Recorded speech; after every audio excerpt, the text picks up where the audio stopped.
Tonight on the WrestleMan with a podcast episode number 18, we got a doozy for you folks.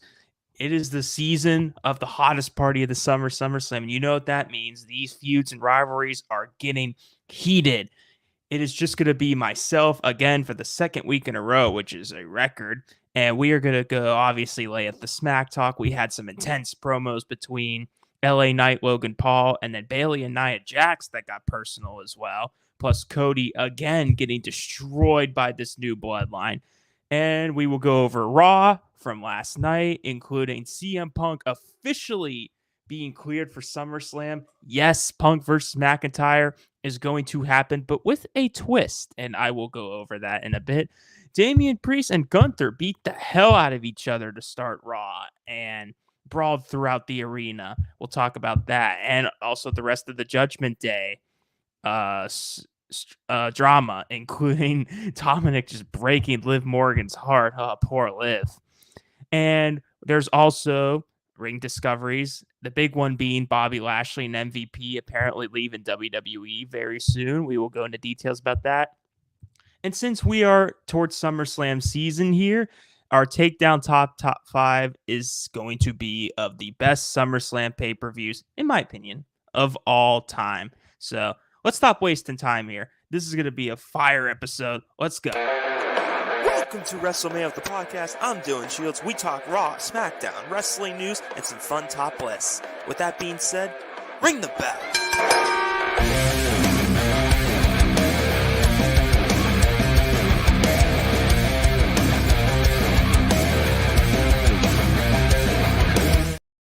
So if you couldn't tell, or if you were just listening to this, I'm spicing things up a little bit for this road to SummerSlam. I changed the color. I mean, you can't go any more summer and big time changes than that. I changed it from green to orange to really signify that we are in the season of summer, baby. Let's go. And I obviously have my name here. I decided to put my website. So if you guys wanted to look at the details of how it formats, and then I also have some details about me personally as a wrestling fan, and I got some pictures of my wrestling group of a bunch of like wrestling shows and stuff we went to on the website as well. So yeah, definitely check it out if you want to see more details about it. It does need updated. I need to include some of the episode. I got to include the episodes in it. So that's my lazy ass. That's my fault. And by high demand, by the dozens and dozens of viewers, just kidding, there was only 4 last week. I'm going to bring back the PowerPoint for this episode. I just think it's easier for me to organize myself and look at what's going on. I apologize for last week. A lot of stumbling and ums and ahs, and maybe wasn't really feeling it last week. I tried my best. I did, but I did pre-record early in the morning, so I was probably cranky and tired, and I was clicking a bunch of stuff. So yeah, we're going back to our normal format by high demand. But hey, the beard's growing thicker. My hair's growing really thick and way too long. I am definitely getting a haircut this week. So yeah, back to the basics here. And like I said, just going to be me, myself again. Although with the Logan Paul posing in the background here, we have SummerSlam from last year in the background there. Let's open up this PowerPoint, shall we? Let's go. This is number 18, which is actually a very special number to me and my family. Spoiler, it's like a soccer jersey number that my family always used to wear. But before we get into the PowerPoint, special shout out to my roommate and guest a couple weeks ago on Money in the Bank predictions, Dylan O'Neill. It's his birthday today, and he is not here in the apartment, and he's not going to be at this episode. I'm hoping to have him for SummerSlam predictions, but special shout out to him. Happy birthday if you're listening, Dylan. You're a great roommate, man. Appreciate it. But let's get into it here. None of the sob BS. Okay, lay at the smack talk. You see again with the colors. I'm going all out, man. I'm making it blue. No more of this generic ass black font anymore. It's blue now. But SmackDown started with Cody Rhodes calling out the bloodline, and interesting enough, Theory and Waller interrupted Cody. So It's kind of weird because they've been teasing, obviously, the breakup of Theory and Waller. But instead, it seems like there was no animosity at all throughout this SmackDown episode. So they went in to attack Cody, and then of all people, Terrence Crawford saved Cody. I believe he's like a former NBA player, if I'm not mistaken. Like he handed him a chair, and then he hit Theory and Waller. So, and then he went backstage and demanded a match with them. And Nick Aldis is like, "You got to find a partner." I loved how Nick Aldis. I love how responsible of a GM he is. He's like, "I'm not going to risk my undisputed champion in a 1v2 handicap match. Like, you have to find a partner." And I bet for a second people are like, maybe Terrence Crawford actually is Cody's partner and he's going to be in the ring. How hilarious would that have been? But it ended up being Kevin Owens. We'll get to that once we get to the main event. But I wanted to talk about Nia Jax and Bayley's intense promo. And you know how WWE just loves the classic, like, two-sided type thing of two shots of that people staring at the camera like this. Actually, there's the camera. Yeah, staring at the camera like this and cutting their promos. It's a little awkward for the wrestlers to do, but Bayley and Nia kind of killed it here with this. It got very personal, very heated. Nia, I think, injuring Bayley back in 2017, so she couldn't be at SummerSlam. And then Bayley, kind of like with the people like internet's opinion of Nia, she kind of brought that into life here in this promo, calling Nia Jax clumsy and lazy and dangerous. And that pissed her off. And yeah, I mean, it's crazy how they went there with Nia Jax and calling out like the criticisms a lot of people have for her. I said this last week, I'll say it again. I do think Nia is one of the most improved wrestlers, not just from in-ring, but her promos. Like this promo, she killed it. It's so much better. She's got much better content to have. She's not cutting corny promos now. Like they actually feel real and genuine, and she's like a dangerous heel. So good for Nia to reinvigorate her career. And I'm excited for this match. I mean, mostly because of the Tiffany effect, but still very, very intriguing SummerSlam match here. And in terms of the match, it was, speaking of Tiffany Stratton, we'll just slide into her. Before we talk about her match with Mission, she had a music video, and it was the song Pink Bubblegum, which that fits her so freaking well. And WWE, like, entrance production, whatever the place is, a Def Rebel, take notes because this song fits Tiffany perfectly. It was so badass. So happy they bought the song. And hopefully we'll get a custom briefcase very soon from Tiffany because that was just awesome. But she lost. She lost the Mission.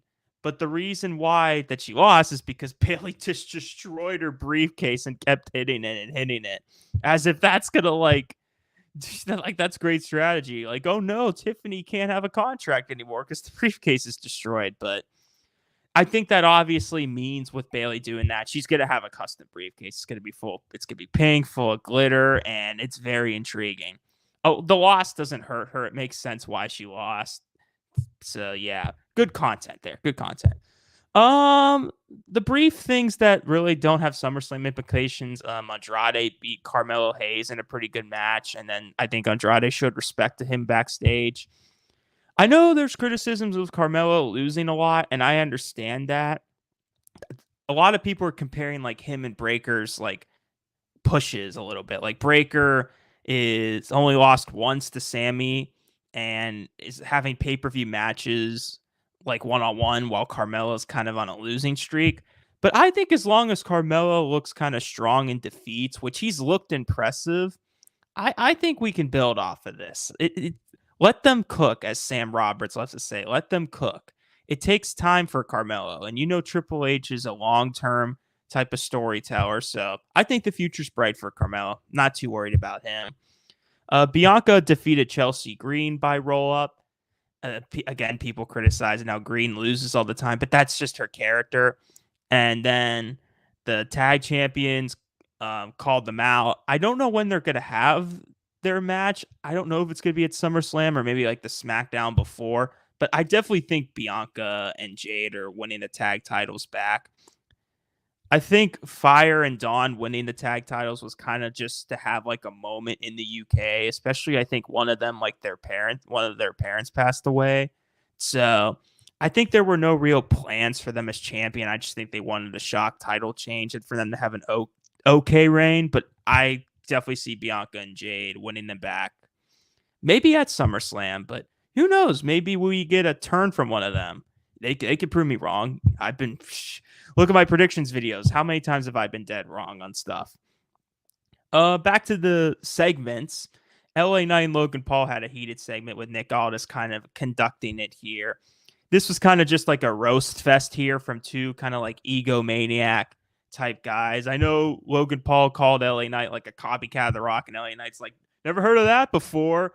Like, you have to stoop to that level as low as the lack of like balls you have. And I think he even said, LA Knight said, like, Jake Paul's willing to get in the ring with Tyson, yet you don't have the balls to get in the ring with me. So, yeah, I'm happy they're finally like really hype. I mean, it's been a good feud. I've expressed it before how I just don't like how, one, Logan Paul hasn't showed up a lot. And two, he's lost every match since WrestleMania to Cody and then the qualifying match. But LA Knight to me should win the US title at SummerSlam and get his moment. And I'm still excited for the match. And Logan Paul's a chicken shit type of heel where he can lose but get his heat back type of deal. But yeah, that's just a little minor nitpick of me with the Logan Paul book. And it's just me too. I've never been a personal fan of champions losing. Like when Solo pinned Cody, I was okay with that because it makes sense with the story. But I want champions to be booked strong. So that's just my personal type of gripe. Ignore it for what you will. If you don't agree with me, who cares? Who cares about my opinion anyway? Except the viewers. But the main event, Cody and KO defeated Theory and Waller. But the big story here was the bloodline. And again, it seemed to be a common theme here. Cody and KO had Solo up. Like, they beat the hell out of him. They wrecked the announce table. They were about to powerbomb Solo's Shield style. But guess who makes the damn difference again? It is Jacob Fatu, folks. You see Logan Paul and Ricochet's athletics in the background. Fatu's just as good. He's just unbelievable. I think he did he dove either over the middle rope or top rope to like save Solo. So, oh my God. I'm so happy they're having him as the new enforcer and the new guy that kind of saves Solo. It's been absolutely amazing. And then the bloodline Shield style triple power bombed Cody through the table and stood tall again. I'm happy how strong they're booking this new bloodline because they have to look as legit as possible to have Solo feel like a threat. And for people criticizing Solo, they're like, he's not the tribal chief, he's a phony.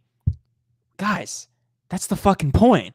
You're supposed to feel like that about Solo. You're not supposed to be happy and be like, oh, Solo's like a real threat, or oh, Solo's amazing. You're supposed to be like, no, the tribal chief's Roman Reigns. That's a phony. Like, that Uafa is not Solo's, and how dare he attack him? That's how you're supposed to feel. So we have sympathy for Cody, and we root for him to retain because we don't want Solo to be champion. It's genius type of storytelling.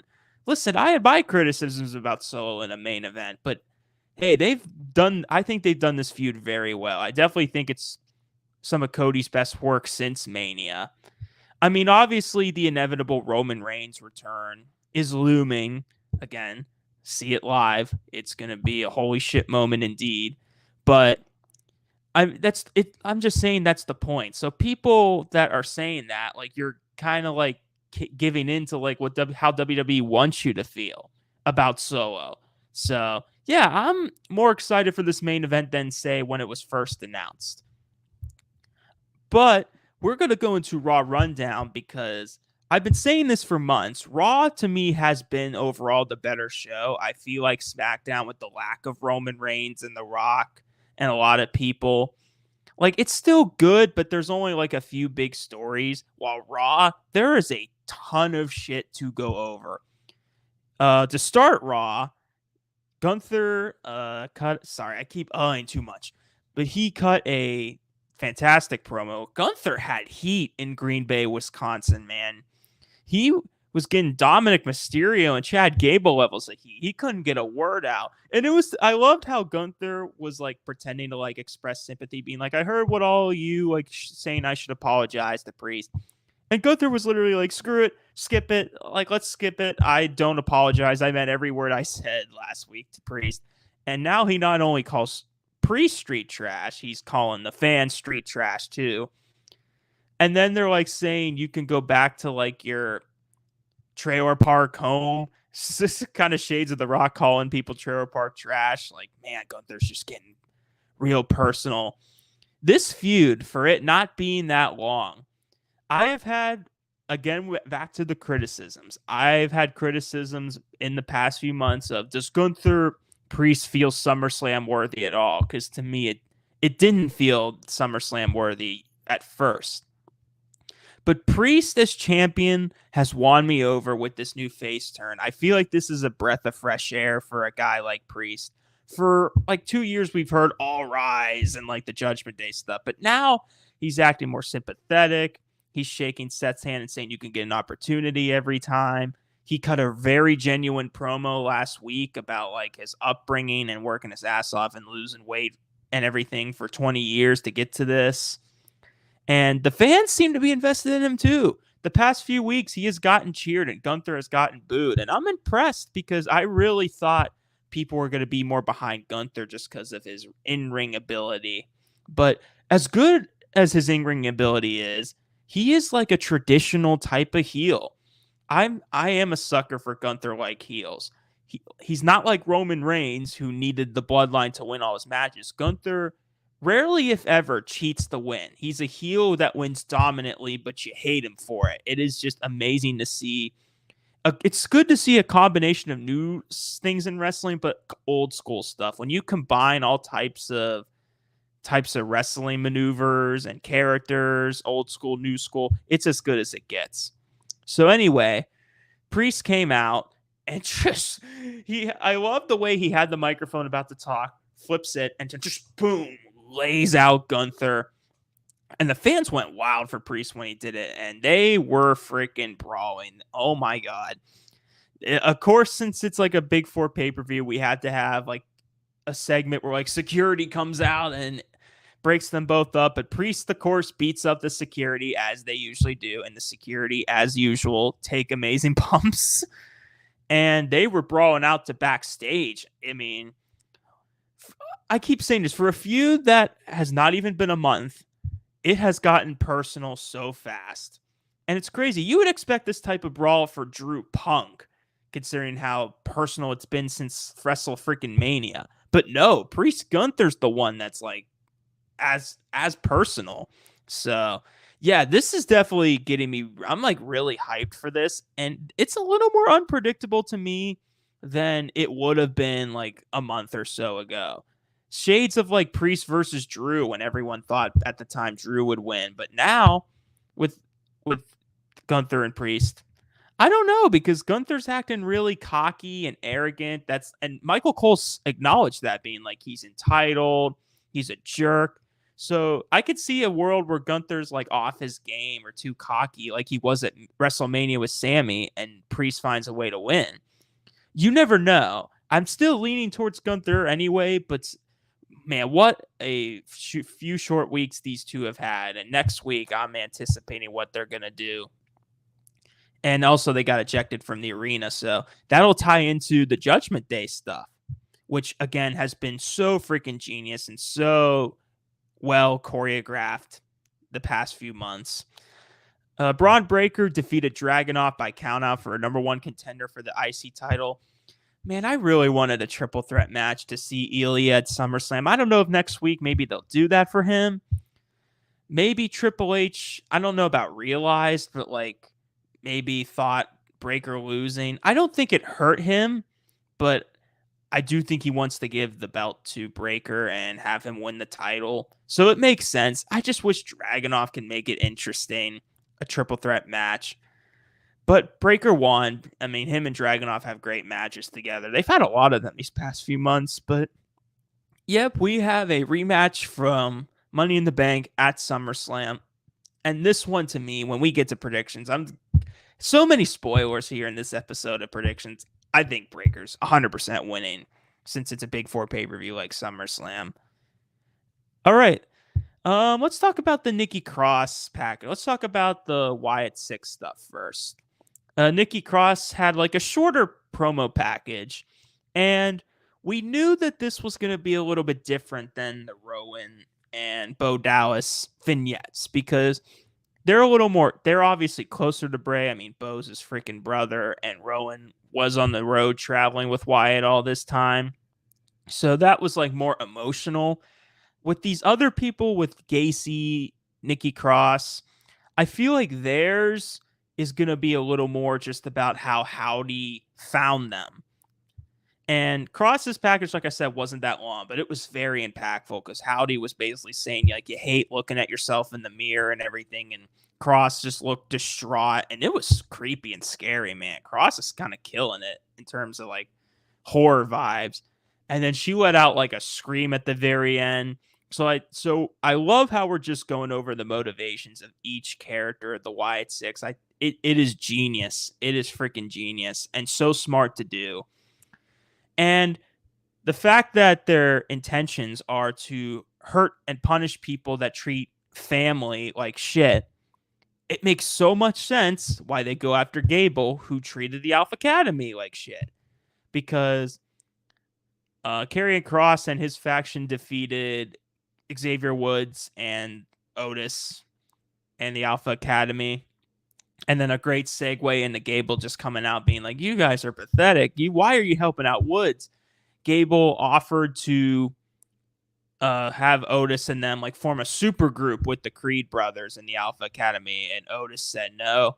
And I apologize for kind of crapping on like Otis or people say, or me saying, and Woodall saying like, oh, they're putting this Gable Otis feud on the back burner. They sort of are, but they're still like acknowledging the feud and the people are still behind the feud. I just wish that personally it was like a SummerSlam match because the story's there, but I understand. And they did a good job this week kind of reinvigorating that feud because the Creed brothers attacked them, but Otis shoved them away. And man, the moment where Otis had Gable for the slam position, oh man, I would have loved to see that. But nope, Creed brothers saved Gable. They beat the hell out of Otis, but you kind of knew it was coming. The Wyatt Six come out, and again with the camera work and the media production at WWE, especially this year, it's been amazing. First, like the four come out, and then it's a great camera shot of a zoom in on Chad Gable, and then it zooms out, and it is Uncle Howdy saying, "There you are." And then oh my God, I'm going to cry. He gave Gable a Sister Abigail. I'm so happy they're letting Howdy use that move. And Gable sold it like $1 million, man. He made Uncle Howdy look so legit. I don't know if they're going to have a one-on-one at SummerSlam or if they're going to have something at SummerSlam or down the line. But it has been fantastic stuff so far with the Wyatt Six, and they're the biggest one of the biggest baby faces, at least on Raw. So, and considering Gable can get a good match out of anybody, if we get a 1v1, I think it'll blow people's socks off. It'll knock it out of the park, especially because Bo Dallas, when he got beat up last week, he was taking great bumps. So I'm very intrigued by this.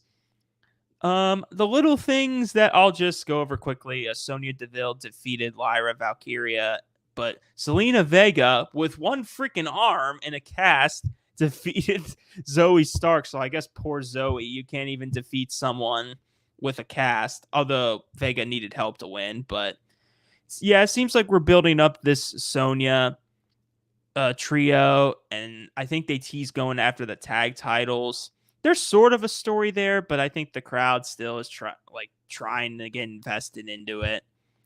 And then Sheamus attacked Pete Dunne. Pete Dunne was supposed to have a match with Bronson Reed. Didn't even happen. Sheamus just attacked them and then challenged him to a match. It should be a banger. Sheamus loves those bangers, but that was a messed up thing to say. Anyway, but yeah, I mean, I do appreciate that even in like the lower card, even though it sucks that Sheamus is kind of in that spot, at least they have stories. At least the Sonya stuff and the Sheamus stuff, even if they're like in the lower card as of now, at least they have a storyline. That's what was so good about the Attitude Era, is that everybody from low card to the main event had good stories and were over. So it's always good to see guys on TV and get time. Let's talk about the main event first, because I want to save the Punk stuff for last, since it's the biggest thing going on right now. And if you're saying it's not, you're lying. Sami Zayn and Jey Uso teaming up again, the reuniting of these two versus the tag champs of Balor and JD McDonough.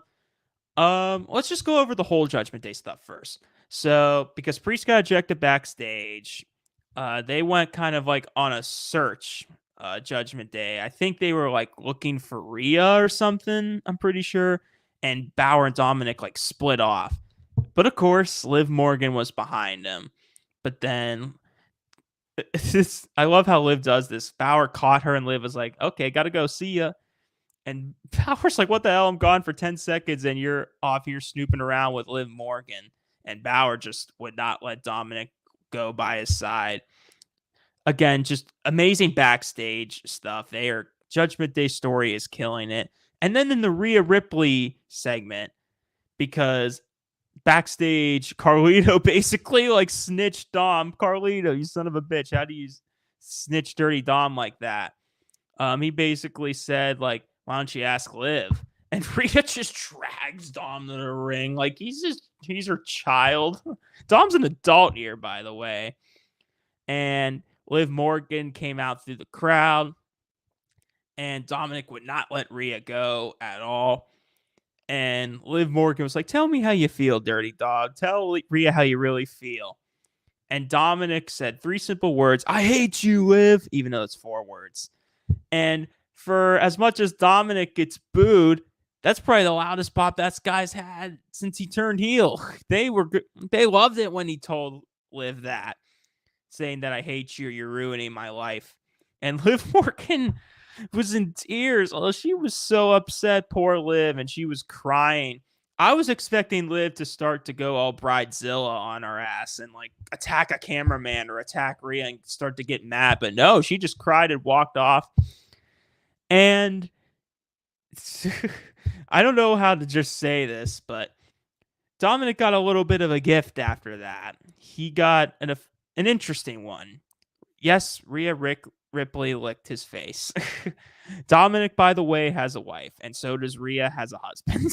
So, but I'm sure neither of them care, hopefully. But yeah, that's Dominic's present for being good to Rhea, is a nice lick to the face. Good reward for Dom. Like, Rhea's basically treating Dom like a dog. He literally is. So, I still think Dominic's going to betray Rhea at SummerSlam. Again, you never know. But the road to Rhea versus Liv, and a lot of people are saying that this should be the main event. So that's how good they've been doing this feud. So props to Judgment Day. Props to you guys. But Sami Zayn and Jey defeated the tag champions, and Breaker speared Sami at the end of Raw. Another thing I want to acknowledge, how ironic, but I've texted this to Matt and Troy, and it's interesting. Jey Uso is one of the most popular guys on the roster right now. He's got absolutely nothing for SummerSlam. The only story he's in is like him wanting to go out with Rhea Ripley. And actually, interesting enough, Rhea Ripley said, don't touch Jey. So I think Rhea Ripley has some feelings for Jey Uso. But yeah, he doesn't really have a legit story. I could see him getting involved in maybe the Sami versus Breaker match, or possibly the Rhea Liv match, or what I think he might be involved in the Bloodline stuff. Because I don't see Jey just flat out not being on the show. That'd be ridiculous. He's one of the most popular guys. And he won the freaking match, too. So I can definitely see a world where Breaker wins the Intercontinental title, and Sami and Jey go after Balor and JD for the tag champs after SummerSlam, because like I remember on a Raw, I think it was like the Raw Raw 30 in Philly. Like Sammy took Jimmy's place for being hurt, and they retained the titles over the Judgment Day, and the crowd loved that. So it makes sense. I love like the reuniting of Sammy and Jay together. They just got great chemistry. And I could definitely see a world where they win the tag titles and then we slide into this bloodline stuff because Sammy and Jay are together and they can both tag along and help Roman down the line, maybe for the War Games match. And their entrance too. Jay's got some of the best entrance. His entrance is must watch. And when you combine that with Sammy, oh my God, they were going absolutely nuts for those two guys. Amazing, amazing stuff. A great main event. But the biggest thing going on right now, at least on Raw, is CM Punk and Drew McIntyre. CM Punk, pretty much his hair kind of looks like mine a little bit. It wasn't as slick as usual here, so he's letting it grow out. I love that Punk just really doesn't care about his appearance on TV. He's like, I'm going to look how I want to look, and you guys can suck it. I do not care. You got to respect Punk for that. But he is cleared, folks. His surgeon cleared him last Saturday, and he is good to go for SummerSlam. Yes. And he called out Drew McIntyre, taped the fists, Undertaker-esque, taping the fists. And Drew came out, but Drew was kind of calm. You wouldn't expect that out of Drew after the animosity, but he was calm and saying, Punk, I've wanted to fight you for months. I've been waiting for this moment. And Drew was basically like, but actually not right now. But not right now. And a great line by Drew. He picked out like the bracelet, the Punk, AJ Lee, and Punk's dog thing. And Drew's like, when I'm feeling like down, I turn to family and it calms me down. And he held it. And that was such a badass line. And then Adam Pearce just straight up just comes out right after and says, you're out for not even 10 seconds and you can't help yourself. But I loved how they justified why Drew was calm. It's because Pierce explained it, how they're not allowed to touch each other until their official match at SummerSlam. So, yes, we are getting the dream match, and I'm going to get to see it live. Yay, I get to brag about going to SummerSlam live again. But the twist here, Adam Pearce's got a referee problem here because Drew McIntyre's been attacking so many refs. These poor refs, man, and their fragile bodies. How dare you, Drew? So Seth freaking Rollins comes out and he announces that he is the special guest referee for their match at SummerSlam. And I love how at the end, Punk and Drew were pointing at each other on the opposite sides of the ring, and Seth's just like, ha ha ha, dancing around them. That was freaking hilarious. I can't wait for whatever the hell Seth's going to wear. He's not going to wear a regular referee shirt. I'll sure as shit tell you that. He's wearing something extravagant. It's got to be zebra colors, but it's going to be amazing, exquisite, all types of weird vocabulary for Seth. Now, a lot of people, again, the theme here is criticisms for this episode.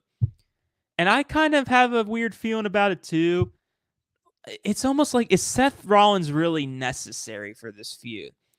I mean, my thing is, I think Triple H felt bad that Seth couldn't get his rivalry and match with Punk. So he has to find some way to instill Seth back into this, because we'll probably get a triple threat match. But in my opinion, I think we're going to get a Seth Punk rematch probably next year at WrestleMania. And they want to reignite that feud. And I did like what they did at Money in the Bank with Punk not only screwing Drew, but Seth as well to reinvigorate it. But it does kind of feel like a third wheel, awkward thing to have Seth involved in this blood feud, because you got Punk and Drew pissed off wanting to beat the hell out of each other. And you got Seth over here just laughing and being like, haha, trolling because I'm the special ref. Like, I get it. Like, they made it make sense with Punk screwing him over and then Seth.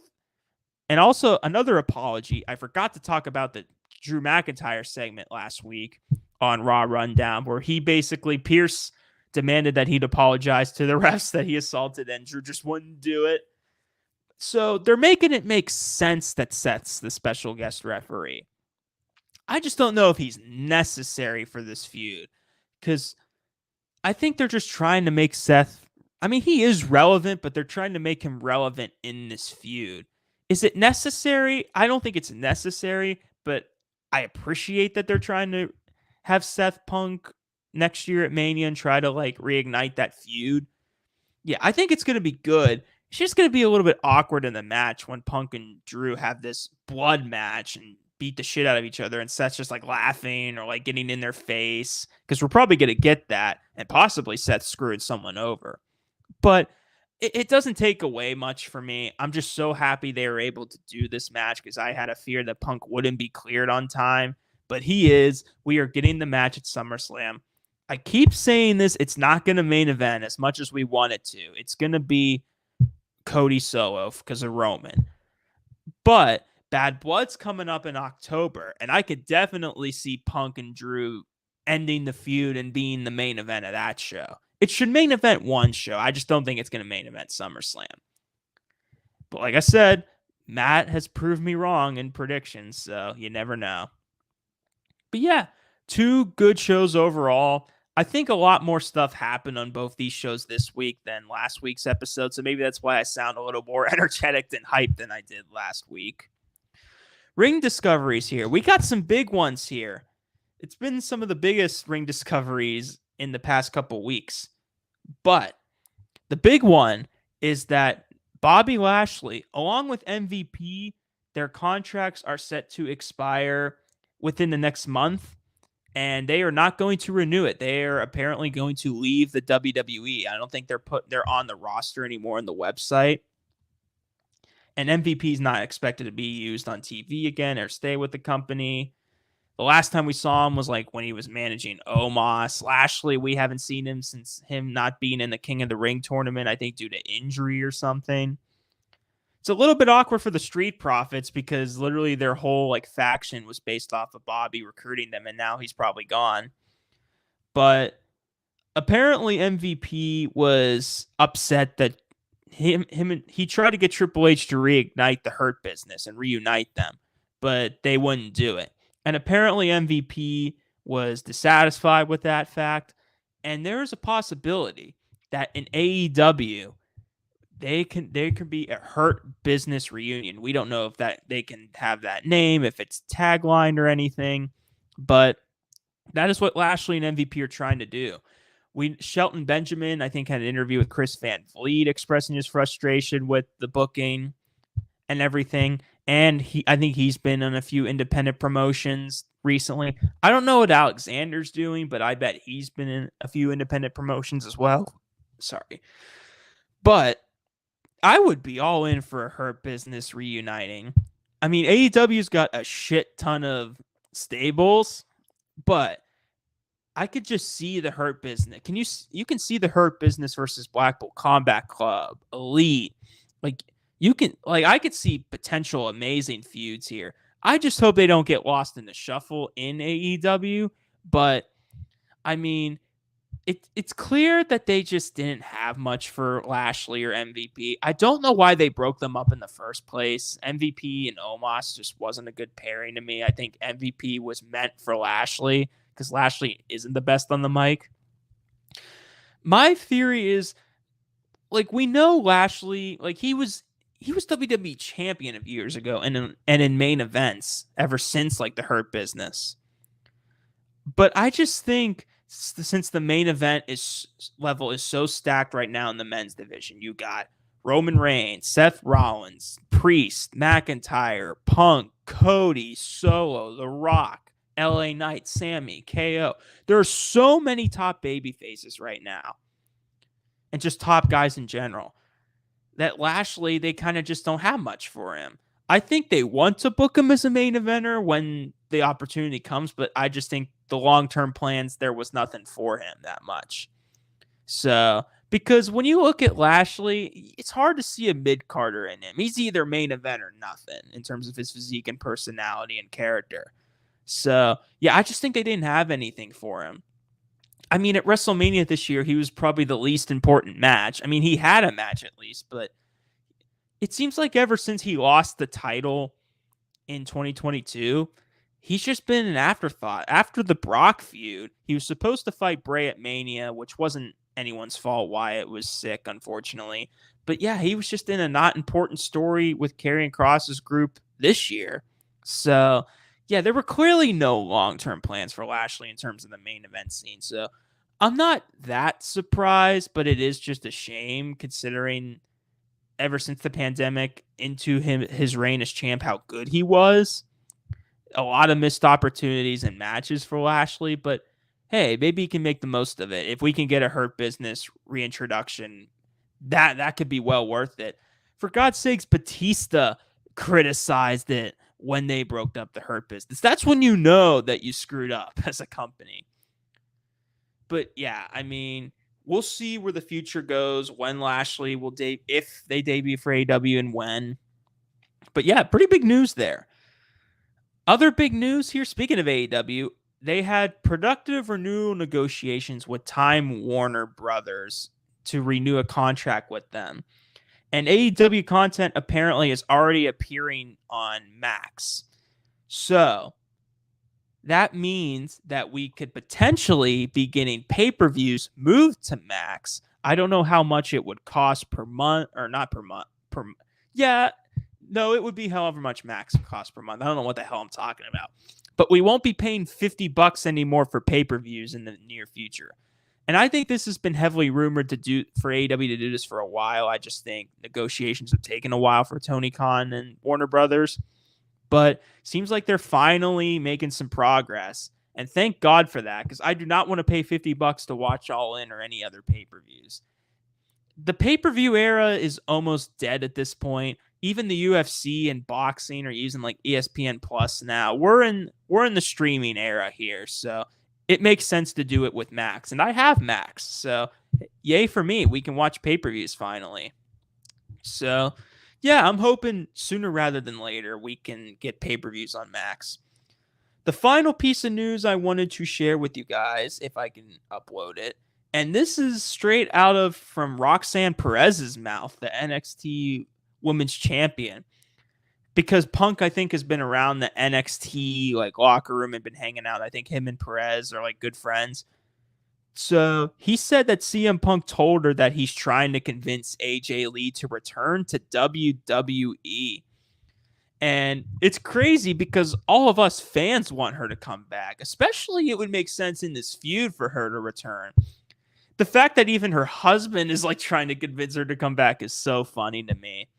I mean, it's AJ's decision. I respect it. I'm not going to get all pissy if she doesn't return, but selfishly as a fan, man, I want to see her back in the ring, man. The dream matches she can have with the current roster. The roster was not that stacked back when she was the champion and top female. Now, you kidding me? You got Bianca, Charlotte, Tiffany Stratton, Becky if she comes back, Rhea. There's plenty of people for her to be in the ring with, and she can be involved in this Drew feud. So I really hope Punk can convince her, because that would be incredible. But I respect her decision either way. Just found it very interesting that Roxanne said that. All right, our takedown top 5. We're in the season of SummerSlam. We might as well do it. It is going to be a top 5 of SummerSlam pay-per-views of all time, in my humble opinion, of course. Spoiler, it's not this one. It was a pretty good SummerSlam, but the Roman J wasn't that great of a main event. So, yeah, not top 5. I have an honorable mention, and that is SummerSlam 2005, just because of Shawn Michaels overselling in their main event match. Was so freaking funny. I'll never forget the big boot, and Shawn's just like, he's already up on his feet, and he's like dangling, and then he falls down, and Hogan's got like a what the fuck face when he sees Shawn still up after the boot. There was other decent stuff on the show, but yeah, the most memorable thing was the Hogan-Shawn Michaels thing. It's one of those, it's so bad it's good things in terms of HBKs flip-flopping around the ring. So yeah, just because of that, it's on my list. But number 5 is going to be a recently discussed pay-per-view, and it was SummerSlam 2022. I've gone over this in other lists. It's one of my favorite pay-per-views I've ever watched. And that is so really because this was the first like Triple H-led pay-per-view. And the roster looked so hyped and so passionate to like deliver a good show. Because on paper, people were not excited for this show. I mean, a Roman Brock rematch, not a lot of big names, but they blew people's expectations away. The opener of Becky Bianca was great. Bayley and Damage Control came back. Usos had a fun match with the Street Profits. McAfee fought bum-ass Corbin and won. But the one match that kind of makes that pay-per-view, honestly, is the Roman Brock main event. Last man standing. I mean, even just the entrance of Brock with the tractor and then him announcing, standing on top of the tractor himself, and the famous moment where he throws the mic and Roman catches it and winks at him. What a moment there. And as you see in the picture, if you don't see it, it's Brock jumping off the damn tractor to attack Roman. When's the last time we've seen Brock jump off like a top rope? I'm probably the Shooting Star Press, honestly, because I don't think he's done anything high flying since. But this match was exactly what Roman Brock needed to be and what SummerSlam is all about. Just a party of fun. It just needed to be fun. And you know what's fun? Chaos. And Roman Brock was freaking chaos. Joker-esque Agent of Chaos type shit here in this match. The big moment was when Brock lifted the tractor and knocked Roman out of the ring. There was weapons. The Usos came out. Theory tried to cash in, but it didn't work. Roman kept attacking Brock, but he kept getting up. Heyman got F5 through a table, for God's sakes. Heyman barely takes bumps anymore. I mean, just everything that a Roman Brock match should be. It's one of their best matches along with their Mania 31 match. And that's really what makes this show. It was just fun. That's probably the best way to say it. It was just fun. And all shows are supposed to be fun, but this was just a fun match and a great show for the first Triple H era show.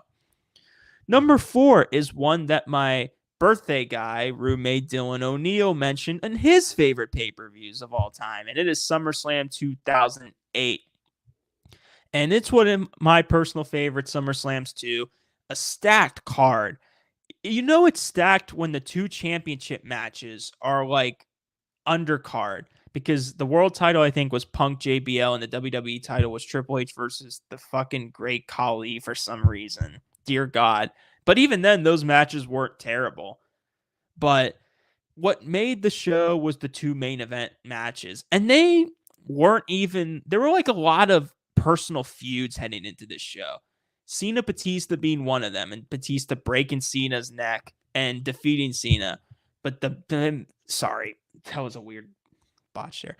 The Undertaker Edge main event was it might be their best match. It's pretty close with their Mania match, but one of the better Hell in a Cell matches of all time. Great spots, great moments overall.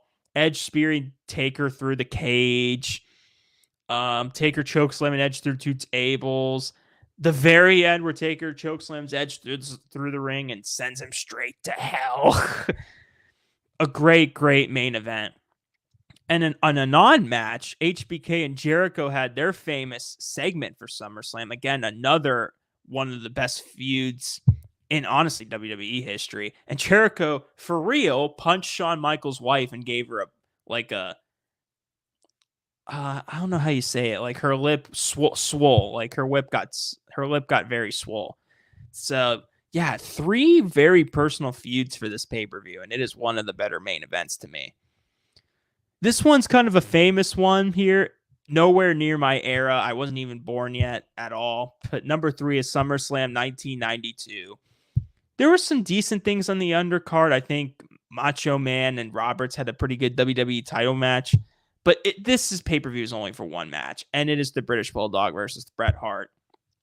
It's crazy how even in 1992, WWE was that popular to where they went to London for SummerSlam, and that was a packed house, man. And until Clash at the Castle, that was the last pay-per-view until then, 30 years ago, in the UK. And it was one of the better crowds in WWE history. And the infamous story of Bret Hart saying that Bulldog, I think, got drunk or something the night before and forgot everything that they rehearsed for the match. So Hart just did it himself. He helped him through the match, and it was an amazing match. And Bulldog, the famous roll up to win the IC title, crowd goes nuts. And like the shaking of hands of respect at the end of the pay-per-view. It might be a one-match show, but the fact that it was in London and the history and the main event, what a SummerSlam. It's on a lot of people's top list here, so I can't just not include it. Number 2, it's probably, well, one of my personal favorite SummerSlams of all time here. I was very close to putting it number 1, is SummerSlam 2013. What a freaking show this was here. The undercard with even Cody and Sandow. I can't believe that's the first thing I mentioned, but yes. And Christian Del Rio were decent matches. But the two big matches that made the show so damn good. First, I think, was the best match of the night, Punk versus Lesnar. I still think to this day it's Brock Lesnar's best match since coming back in 2012. Go back and watch it if you haven't. It's back and forth. Punk made Brock look like $1 million. This was pre-Suplex City, so it wasn't anything boring Brock was doing on offense. Brock just looked dominant as shit. And Brock Lesnar honestly is Mr. SummerSlam. He's been in so many big SummerSlam main event matches, including the one behind me. So, yeah, I mean, an amazing, amazing match. A good story, too, with Punk and Heyman's relationship and the Heyman turn. Ugh, top-notch shit. But the main event of Cena versus Bryan for the title was amazing, too. When Cena's in a ring with an indie darling technical guy like a Punk or a Bryan, it's as good as it gets. Like, that's as good of a Cena match as you'll ever see.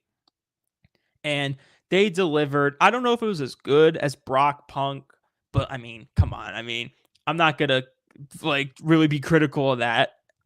I'll take two amazing match of the year candidates. And the running knee, I remember selling the shit out of that running knee because I think that was the first time he ever hit it. And when he won the title, Bryan, fans were stunned. They were stunned that he won. They did not expect that. But the famous moment at the end when Orton comes out and Triple H turns on Bryan, the authority is set. I mean, say what you will about the authority. That's when I first started watching wrestling, when they were a thing. I was kind of up and down with it, a love-hate relationship with it. But the beginning of the authority with the Orton cash and Triple H turn was genius. Now, I mean, if you would have told me from SummerSlam to Mania and just those two matches, just those two pay-per-views that, oh, what a story for Bryan to get screwed and then win the championship at Mania. Yeah, it would have been amazing stuff. But WWE won't tell you that that wasn't their original plan because Batista won the Rumble. The only reason we got Bryan's moment is because they hated Batista so much and wanted Bryan to win. And this pay-per-view set it up perfectly, even if it wasn't ever the original plan. So, really good pay-per-view. But my number one SummerSlam pay-per-view of all time, I think it's a lot of people's number one, is SummerSlam 2002. This might be the most stacked card on not even just WWE, but a wrestling show I have ever fucking seen. The opening match with Kurt Angle and Rey Mysterio wasn't even 10 minutes, but one of the best opening matches in pay-per-view history. Prime Kurt Angle and prime Rey Mysterio. Eddie Guerrero versus, I believe it was Rob Van Dam. It was either him or Benoit. I know Guerrero and Benoit had their own, I had matches, and they were both like really good. So I could be wrong. I'm just trying to figure out the undercard. I think Jeff Hardy was one of them too. But yeah, both of those undercard matches were absolutely amazing. Undertaker Test had like an okay match, but I mean, even for okay, it was still pretty good. But again, just like 2013, there was two big matches that made the show. And my personal favorite of the two, Shawn Michaels versus Triple H, HBK's first match back since WrestleMania 14, I believe. And he looked like he didn't miss a beat. He looked absolutely amazing. And interesting fact, Mr. Woodall, who was on my podcast a few weeks ago, I believe, because I've heard this from him saying this, I think Shawn Michaels is his personal favorite wrestler of all time. So that's a good known fact of the day for you, the more you know. But yeah, what a great return to the ring. He was in fucking jeans and he was out there selling and just looking like $1,000,000 back when the HBK Triple H feud was like at its peak. It was awesome. It was amazing. The crowd went nuts for Shawn. He did like a kip up at one point, and the crowd just went apeshit for it. They were just eating it all up. I mean, Triple H attacking the back of Shawn Michaels and scaring fans that he'd injure him again was amazing. And the out of nowhere roll up finish, the crowd went nuts. The post match attack too just gave him more heat. But then the main event of Brock Lesnar versus The Rock. The interesting New York crowd of them really, well, one of the first times Rock getting booed as a face, because against Stone Cold at WrestleMania 17, he was booed, but that's because, I mean, it's Texas. Against Hogan at WrestleMania 18, he was booed out of the building, obviously. And again, here, people were cheering for Brock, and Brock was like the big, bad top heel in the business 5 months into his career. And Rock was one of the biggest baby faces of all time, and yet he was booed out of the building. And it's because people saw the writing on the wall that Rock was leaving for Hollywood. So they just took out their frustrations on him. You can't blame him, but you got to respect Rock's decision at the same time. But Brock, again, looked like $1,000,000. He looked like a freaking machine back then. He still does, but back then, oh my God, in 02, he looked incredible. And they had a great back and forth exchange. Brock Lesnar eventually winning the title, at the time being the youngest champion until Orton won it 2 years later. Yeah, just a lot of history and just, again, just a stat card from pretty much top to bottom at SummerSlam. I don't think there's one like bad thing. The other four, you can maybe point out something that was lackluster or bad. Here, I don't think SummerSlam 2002, there's one bad thing at all. And that's why it is clearly my number one SummerSlam of all time. And that is going to do it here for the 18th episode of the podcast. So, next week, this is kind of a trial by air type thing. I'm going to see... I will say there's one guaranteed video that is going to most likely come out next week, and that is the SummerSlam predictions video. I'm probably going to shave this beard, cut this hair. I'm going to look a lot more fresh than I look tonight for you guys. And my goal, I don't know if it's going to happen. What I want to do is I'm planning to go to Conneaut, which is a place up in northern Pennsylvania, with my two friends, Matt and Ian. You know Matt, you don't know Ian. Not the viewers don't know Ian though. But what I really want to do is a prediction video from Conneaut with me, Matt, and Ian, and then try to get the rest on here. I want to try to get Dylan O'Neill, the birthday boy, on here. I want to get Clarky back on. I want to get Troy back on, possibly his brother too, Mark, who I interviewed in one of the first episodes of the podcast. Yeah, I just want to try to get as many people as I can to do this, just because it's a big 4 pay-per-view and I definitely want to do it. If we can't do it then, it might come out earlier, or it might just be one from here where it's just online and it's just me, Matt, Troy, maybe a few others. But I want to try to do something special. And there might be an individual regular podcast episode with just me and going over Raw and SmackDown. But we'll see. I will update you guys on my Instagram account and possibly my website too, because I need to do that, on what's going to happen in the next week. And then also too, later down the line, I definitely want to try to do a vlog video for my SummerSlam experience, because I always have been into vlogs, and I think a show like SummerSlam and our traveling, that would be very, very interesting. But like I said, I'll update you guys on all that stuff. But that is going to do it here. And for this podcast episode, again, I apologize if I'm umming and ahhing about a lot. It's not easy to talk by yourself. It's easier said than done to do that. But have a great week, guys. Stay cold. Stay cool. It's hot as shit out there, man. And I will see you guys next week.